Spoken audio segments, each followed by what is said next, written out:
Hey guys, Slade, grade level collectibles, driven by passion, motivated by nostalgia to sell, trade, and educate people about the world of collectibles.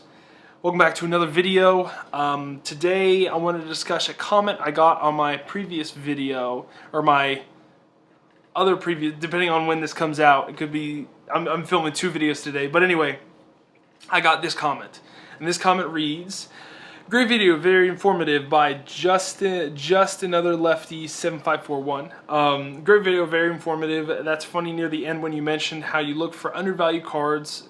I was thinking about asking if you had a top 5 list, and then you mentioned you don't like making recommendations. Read my mind. I said, yes, it is a double-edged sword. I'm creating competition for myself, as well as I'm telling people what to buy. Double no-goes. But anyone wants to see what I buy, just look at my graded Pikachu promo cards on eBay.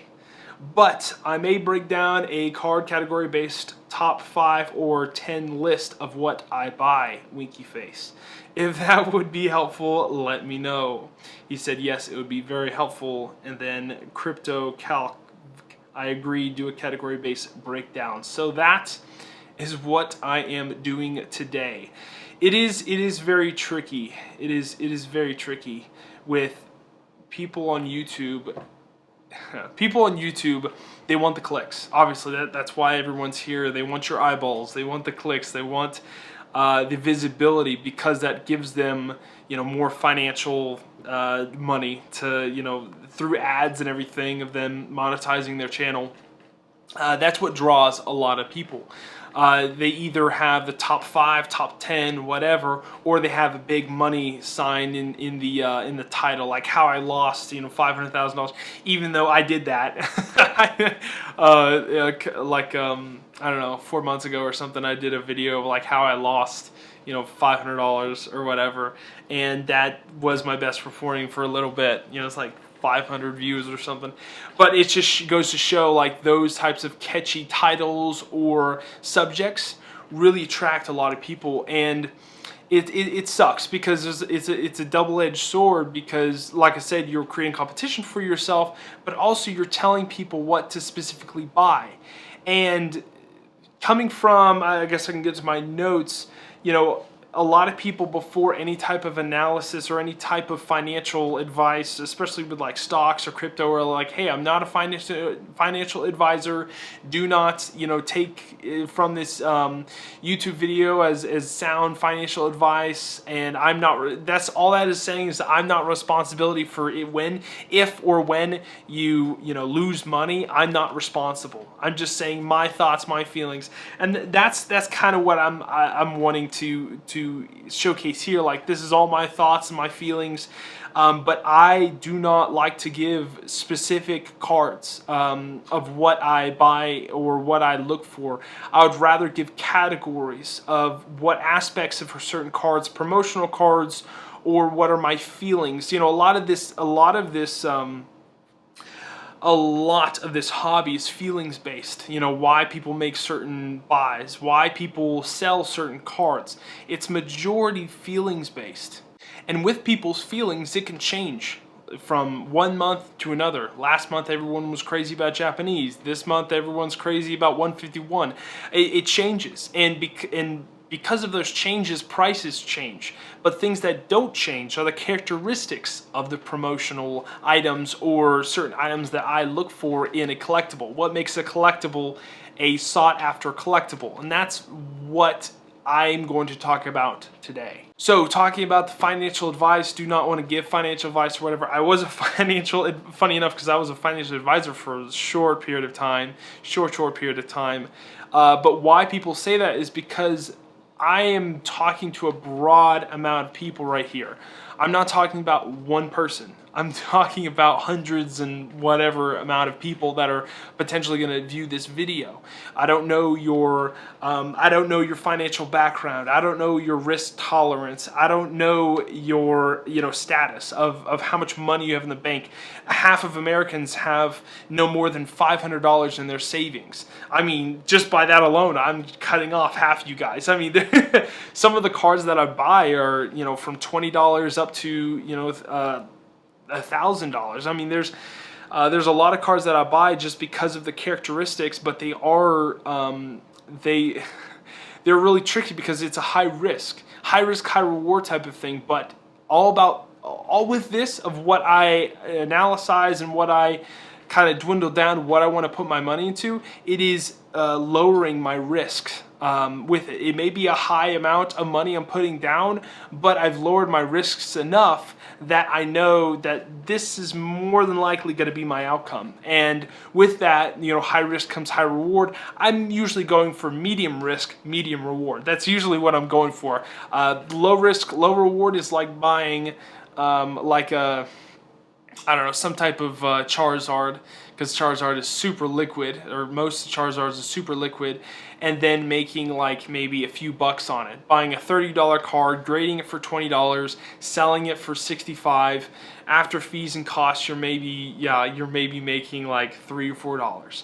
So, like I said, I'm going for the medium risk, medium reward, and it's coming from a high risk, moving it down to a medium with that. And so the characteristics of what I wanted to go over, I will give some examples of what cards that I have bought in the past. And like I said, you can go to my eBay channel YouTube channel, eBay page, eBay channel. You can go to my eBay page and look at all the cards that I sell. They're majority high-end promotions that are Japanese exclusive. And those don't sell for, you know, a long period of time at any given time, but they hold their value. That's the main thing. This market, I mean, it comes and goes, feelings and feelings about different cards and such, but the characteristics don't change. So on that, the characteristics. So number one, exclusive artwork. Why I collect Japanese is because of the exclusive artwork. And with this exclusive artwork, it's not like, you know, with English exclusive artwork, the holiday set that came out, not necessarily the holiday set, but like the holiday calendar, like the Christmas calendar, had, you know, the regular Pikachu card or whatever, but it had a snowflake on the bottom right. That's not what I'm talking about. That's a stamp. That I'm not a big stamp collector. I'm solely about the artwork. Artwork like, I'm gonna rapid fire. Yokohama Pikachu, Shibuya's Pikachu, Kanazawa's Pikachu.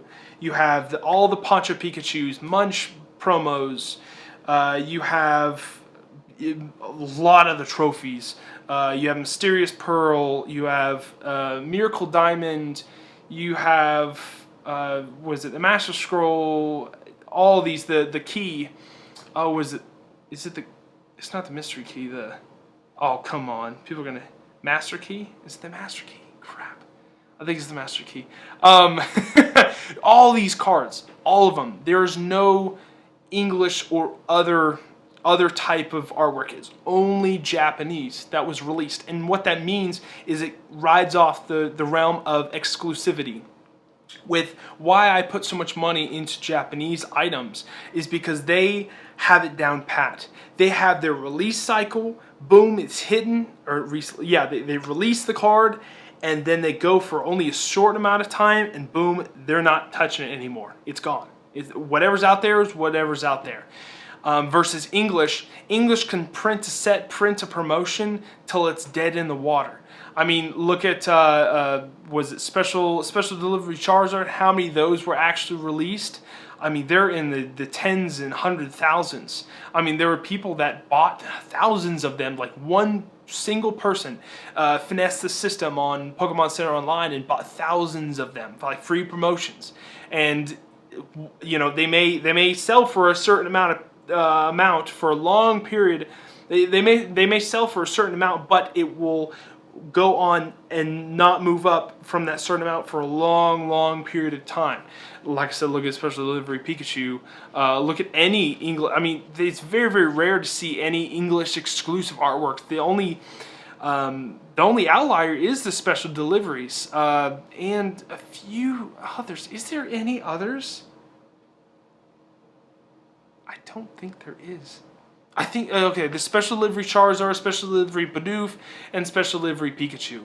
Those 3 cards are English exclusive, and it's very rare for that even to happen. So, and there's no Japanese exclusive with this, or no Japanese release. But anyway, exclusive art is what I mainly look for, and that ties in the desirability aspect as well, of like why the Munch cards are just so desirable, is because within 5 seconds you can like, yep, that's a desirable card.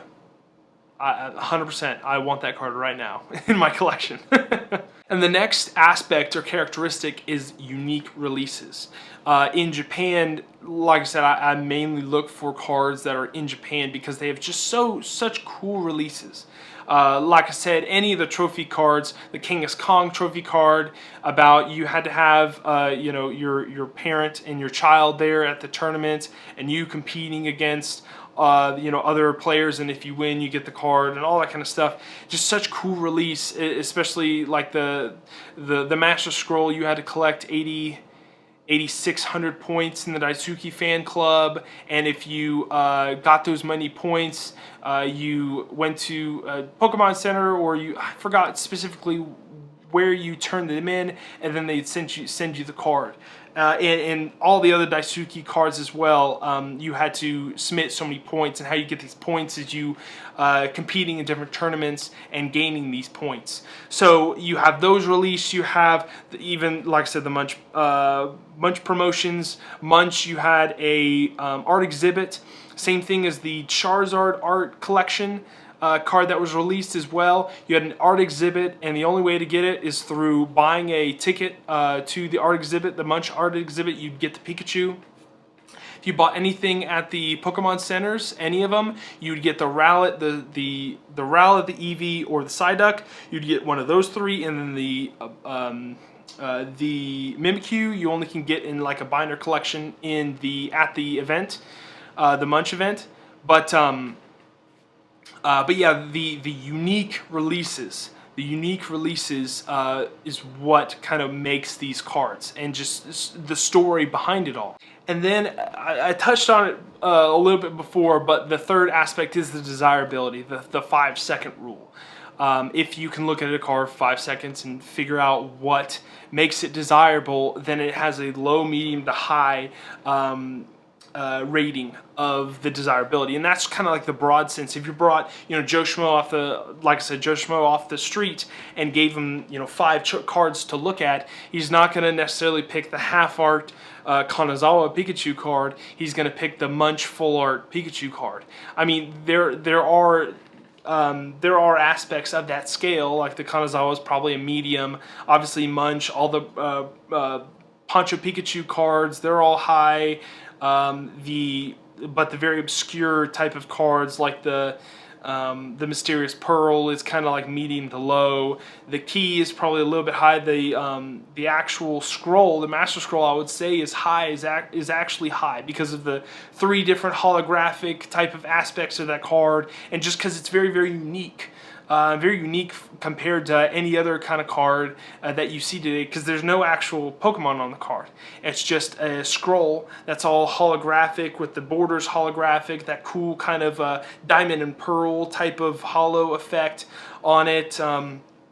And with that, it was, as well as the Key. The Key's another aspect of, you know, that's kind of like a medium to high as well. So these 3 characteristics is what makes my decision on if I want to go in a card or not. Another characteristic, if you solely want to do this to either flip or to, you know, buy and sell, wait a year, whatever, I would say the margin is another aspect of it, where you have to do your due diligence and see, okay, if I buy this for, you know, $150 in Japan, and a PSA 10 of it sells regularly for $200, is there margin there? I really want to take the risk, because there's a risk you can buy something in Japan, it comes back and it's a 9. 100%, there's a risk there, and you have to justify, is that worth it? How I kind of give them a little inside information, how I kind of figure that out is that if I buy a card in Japan and I buy above market value, because you want to make sure you buy above market value because you're kind of not guaranteed, but it's a high probability that you'll get a very good looking card versus buying the cheapest on Japan. Buy a relatively higher than normal market value of a card from Japan, get it in, you check it over on the website, and A-OK on your eyes or whatever, you get it in. If all else fails, throughout my aspects and my testing, if all aspects, I want the card that I bought in a 9 to be the same value or a little bit higher. So if I buy a card for $300 and I bring it over, I test it all out or whatever, send it to PSA, I want the worst case scenario to come back a 9, a PSA 9, that I get my money back or a little bit more if I sell it. Now obviously there's fees into that and everything, but the value is not necessarily gone. But with that, in doing that, there is a high probability that you'll come through with a 10, where a 10 would be almost double what you paid for Japan. So I bought it for 150 bucks, brought it in, I graded it for 20 bucks. It comes back and it's now worth $300. That's usually the margin I like to deal with because there's no guarantee that you're going to get 10s on cards every single time. There's cards that I've literally busted out of the plastic and sent it in and it came back a 9. I mean, it was because of the centering and I just didn't look hard enough. But those are the aspects that I look for margin as a business. And if you are playing that game, it's always good to fall back on the. And if you are playing that game, you have to take a litmus test as well. What I mean by that is that you have to go on eBay and like, hey, what is this PSA 10 card selling for? Is it worth it to take the risk? If you're talking about a card from 1996, a card from 2007 that's been, in the market floating around for like 10 plus years, or 2007, yeah, like 15 years, is it worth it taking that risk, or is it worth it just, buying it outright on eBay? I would say a lot of the cards have already been optimized in Japan, and now I'm getting a little bit more damage or a little bit more lower end on the condition wise, even though I'm paying a little bit above market value from Japan. So I've noticed that, and sometimes it is better to just don't take that risk and just buy it outright on the open market. And a good saying comes to mind is, a bird in the hand is worth 2 in the bush, meaning that you having it in your hand right here and now is worth more than you risking buying 2 raws from Japan, trying to grade them, and they both come back 9s. It's a higher risk than just having it. Sometimes it is a higher risk than just having it just in the hand. So taking that into consideration as well. This is more of a broad sense of the video, and I've kind of shared some of the cards that I buy and sell regularly through my business, as you can see on my eBay channel and I said it again, eBay page as well. But yeah, hopefully this has helped you, and jot down those aspects. Look at different cards in the market and kind of rate those different aspects. I've tried in the past to figure out a specific number dedicated to all those aspects, and what makes a good I've mentioned before, what makes a collectible a good collectible, what makes it a good collectible, and how to sum it up into numbers. I've tried that multiple times before, and it's just really hard because a lot of this market is feelings based, and taking feelings and putting them to numbers is a difficult thing to do. But if I ever succeed on creating this whole type of plugging in a card, seeing if it has good fundamentals, and like, oh, check, you're good to buy it. If that ever comes to fruition, I will tell you guys and let you guys test it out. But that's today's video. I'll catch you guys in the next one, and check out my eBay page, check out my Instagram, whatever, do all the things. But I'll catch you guys in the next one. See ya.